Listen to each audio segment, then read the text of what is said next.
Moments ago about something that we talked about with Corey Lewandowski. Quote, Prime Minister Trudeau is being so indignant, bringing up the relationship with the United States and Canada has had over the many years and all sorts of other things, but he doesn't bring up the fact that they charge us up to 300% on dairy, hurting our farmers, killing our agriculture. So it'll be interesting to see where that goes as they get underway. Okay, so Samantha Bee was back on TV last night. Maybe you didn't notice, but she was. She was back on TV last night after that really awful joke, which was not a joke at all, about Ivanka Trump, calling her a feckless word that we won't say. Listen now and tell me what you think of the apology. A lot of people were offended and angry that I used an epithet to describe the president's daughter and advisor last week.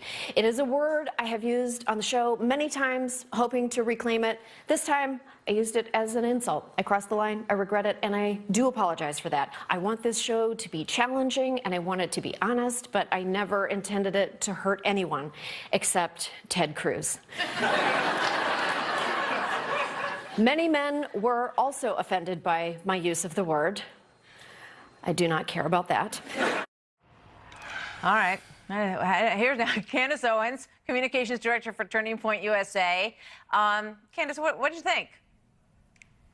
I thought that she didn't mean her apology whatsoever. She just wanted the show to keep going, and she used it in a strange way. She's almost trying to make it seem like she used it in an act of feminism, which is incredibly bizarre. I'm not surprised whatsoever to see that the show goes on because she's a liberal. If she was a conservative, her show would have been canceled effective immediately, and she probably would have been excommunicated from America. But she has the great fortune of being a liberal thinker. Yeah, and it's very interesting how the judgment gods work in these situations, and we see it happen all the time.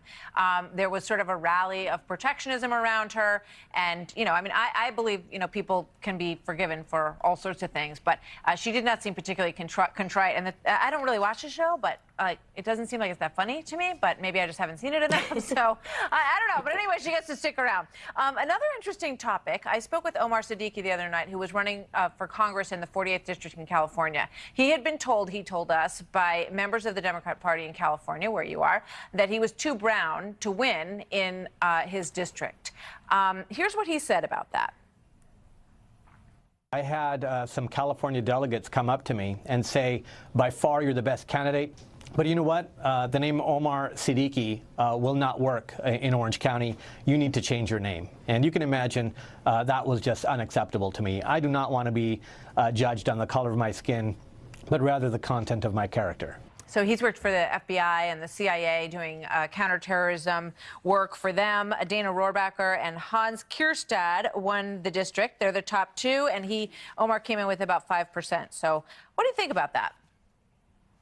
I'm not surprised whatsoever. I mean, I speak about this all the time, especially as a black conservative. The most racist things that have ever been said to me have been said by Democrats and by liberals, and it's always swept under the rug. Could you imagine if that was said to him by Republicans? This would be a top story on CNN that we would never be able to live down. Because it's said to him by Democrats, it's pretty much going to be swept under the rug, and they're going to keep moving. This is exactly what the left does. They're hypocritical. They prefer brown people voting for them, not working with them. You know, where does that go from here? I mean, you are sort of, you know, this is part of what you do to try to talk about these issues. Do you think it begins to resonate with people and they start to understand that perhaps tolerance isn't something that is particularly practiced in the Democrat Party on all fronts? The conversation is changing completely, and I'm really honored to be at the forefront of it, along with so many different people. On the way over to the studio, I was actually watching a video of a young Mexican girl who was saying that she's tired of the racism that is so often happening on the left, and it doesn't get talked about. So people are starting to wake up. They're starting to understand that the left is hypocritical, that they pretend to champion our causes when, in fact, they just use us for votes every few years.